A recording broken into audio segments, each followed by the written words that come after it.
kama wewe ni mpiga picha au ni mtu ambaye unataka kufungua studio, naenda kuonesha vifaa muhimu ambavyo unatakiwa kuwa navyo.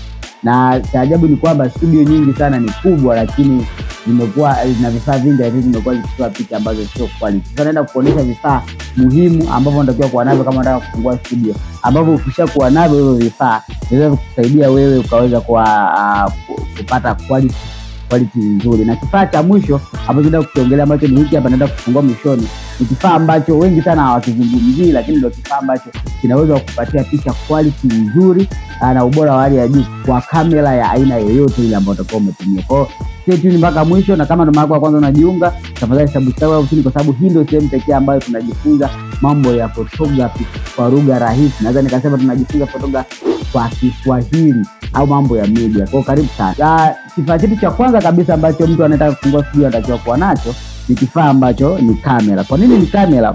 Kwa sababu kamera ndo inabeba lile neno studio au studio ya picha. Kwa sababu kama hautakuwa na kamera hatuwezi kuita hiyo studio. Na kuna kamera ambazo naweza nikashauri kwa mtu ambaye anaweza kuwa nazo, kwa sababu zinapatikana kwa urahisi lakini bei yake ni chini, ambao naweza nikashauri mtu achukue labda Canon 10D kwa sababu inapatikana kwa urahisi na bei yake iko chini. Lakini kuna Canon 5D Mark II ni nyepesi kupatikana, lakini pia kuna Canon 7D, kuna Sony Alpha AF6, kuna pia Nikon D7. Hizi ni kamera zote ambazo unaweza kuzipata kwa bei ndogo na affordable, zinapatikana kwa urahisi. Kwa kama unafungua studio, hiki ndio kifaa cha kwanza ambacho unatakiwa kuwa nacho, ambacho utakipata kwa bei rahisi na ni muhimu sana kwa studio ili tuweze kuita hii ni studio ya picha. Kwa hiyo ndio kifaa cha kwanza. Kifaa cha pili, kwenye light kuna light za aina nyingi. Hapa naweza nikaziongelea aina 3 za light, ambayo kuna light ya kwanza kabisa ambayo ni cheap, na watu wengi sana wanaoanza inabidi waanzie hapa kama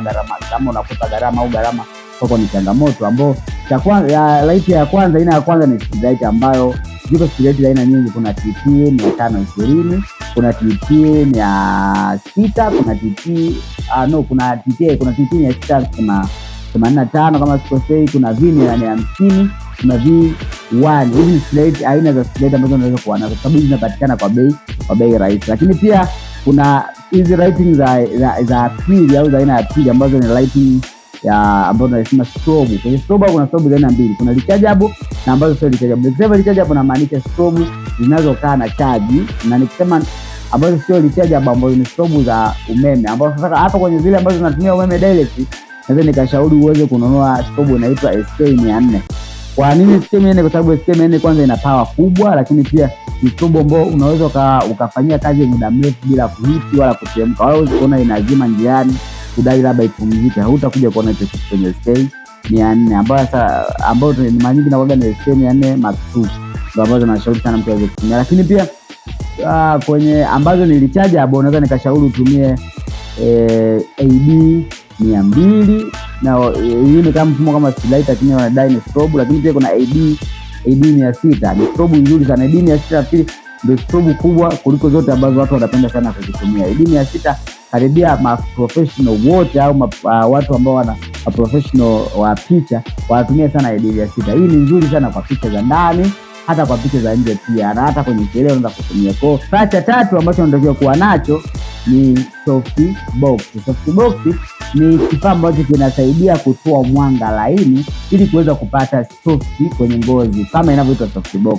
Usipotumia softbox, mara nyingi sana huwa kunatokea madhara ya mwanga kutua eneo moja. Kwa mfano sana unakuta hapa pameiva au kuonekana mwanga umezidi, kwa sababu mwanga unakuwa utawanyika. Lakini pia mwanga unakuwa haufiki maeneo tofauti. Kwa mfano ukipiga object, maana yake mwanga unakuwa umejirundika sehemu moja. Kwa hiyo ili uweze kupata mwanga ambao ni soft, mwanga laini ambao unaweza kusababisha upate hata toni nzuri kwenye picha, nikimaanisha toni maana yake ni rangi au muonekano mzuri kwenye picha zako, unatakiwa uwe na softbox. Softbox ziko za aina tofauti kulingana na aina ya light ambayo unatumia. Kuna softbox ambazo kampuni ya Tiopo, kuna kampuni ya Godox ambazo ndio wengi sana wanatumia, kuna kampuni inaitwa Neos kama sikosei ni hivyo. Alafu kwenye softbox hapo unaweza ukachagua. Kwa mfano kama za streetlight zipo ambazo zinauzwa labda 210,000 na 220,000, ambayo hiyo inakuja na stand yake. Lakini kuna zingine ambazo inakuja softbox kama softbox. Kwa hiyo unaweza kaangalia kwa matumizi, kwa aina ya light ambayo unatumia. Unaweza kauliza kama unatumia streetlight utumie softbox aina gani, kama unatumia strobe utumie softbox aina gani. Lakini hicho ndio kifaa cha muhimu ambacho tutakuwa nacho. cha tatu. Kwa kifaa kingine ambacho unatakiwa kuwa nacho baada ya kuwa na softbox ni lighting stand. Inamaanisha kwa mfano kama ukiwa umenunua softbox labda unatumia AD600, utatakiwa kuwa na stand ambao unakuwa una niseme stendi ambao utakuwa unaweka hizo taa zako, kwa sababu huwezi kuwa unazishikilia hizo taa zako muda wote. Kwa hiyo unatakiwa upate stendi ambao utakuwa unatumia, na stendi ziko za tofauti tofauti. Kuna silver stendi ambazo zinapatikana kuanzia 80 mpaka laki na ngapi. Alafu kuna C stendi, kuna stendi inaitwa C stendi ambayo yenyewe kwa juu imekaa hivi. Hiyo C stendi ni stendi ambayo nafikiri ni bora zaidi, kwa sababu kwanza zinakuwa ni nzito, lakini pia ukiwa umeweka pale taa yako ni ngumu sana kuta hiyo taa inaanguka. Kwa hiyo hicho ni kifaa muhimu sana ambacho unatakiwa kuwa nacho cha 4 nafikiri. Na kifaa cha 5 ambacho unatakiwa kuwa nacho ni trigger. Trigger ziko za aina tofauti tofauti na hii inategemeana na lighting ambayo unatumia. Kama taa unayotumia labda kwa simu unatumia AD600, unatumia SK400 Mark II, unatumia light labda V800 au TT600, unaweza kununua hii hapa unaweza kununua hii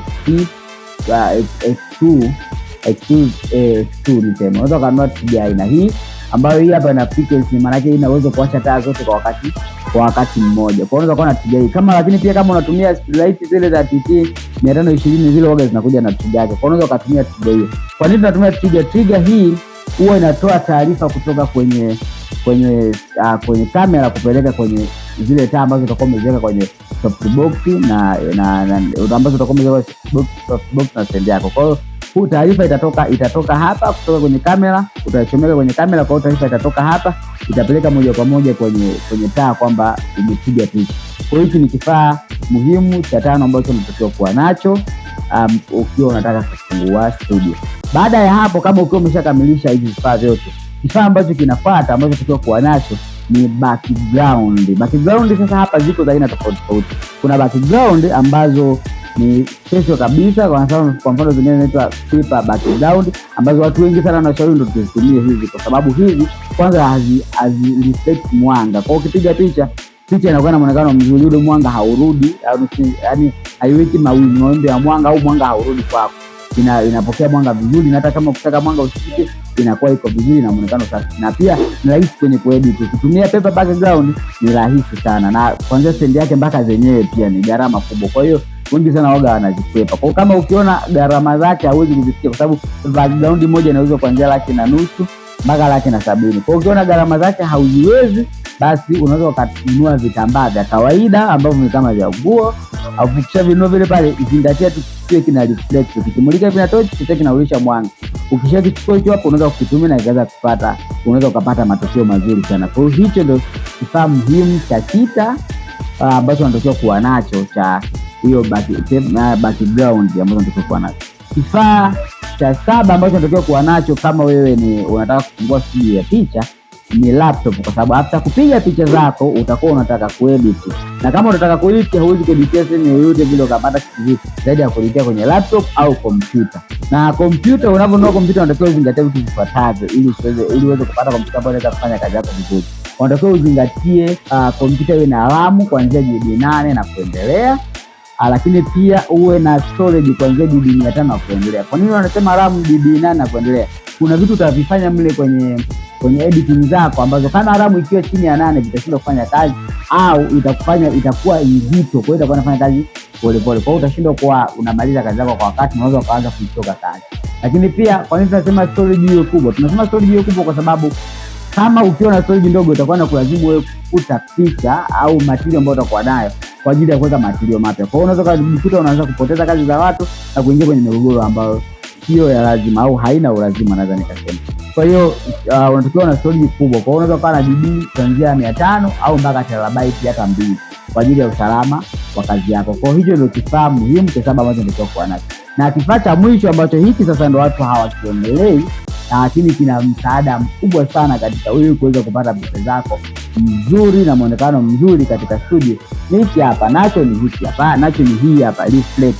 Reflector ni kifaa moja muhimu sana katika kazi ya kupiga picha, lakini watu wengi wamekuwa wakiongelea kwa sababu hiki kazi yake kubwa cha kwanza kabisa huwa ina reflect mwanga. Kwa mfano ukiwa unatumia light, labda unatumia light mbili labda ukiwa studio, ukitumia reflector inakusaidia wewe kuweza kupata mwanga wa kutosha katika mazingira, katika maeneo ambayo mwanga hautafika. Kwa sababu labda unatumia setup ya kuweka taa moja mbele kushoto, labda na nyingine nyuma kulia, lazima kuna kaupande kidogo unaweza kukosa mwanga. Kwa hiyo ndio natumia. Lakini pia kama unapiga picha za modeling tunaita au fashion, zile za half, zile za nusu, ukitumia reflector inakusaidia sana. Au hata ikiwa ndefu unaiweka chini kwamba ule mwanga utakuwa una bounce hapa, lakini pia unarudi juu ukiwa soft na kumfikia mtu. Kwa hiki ni kifaa ambacho kinapatikana chini ya $100,000. Unaweza kupata kuanzia hata $40,000, nafikiri $40,000, $50,000 unakipata kwa hicho kifaa.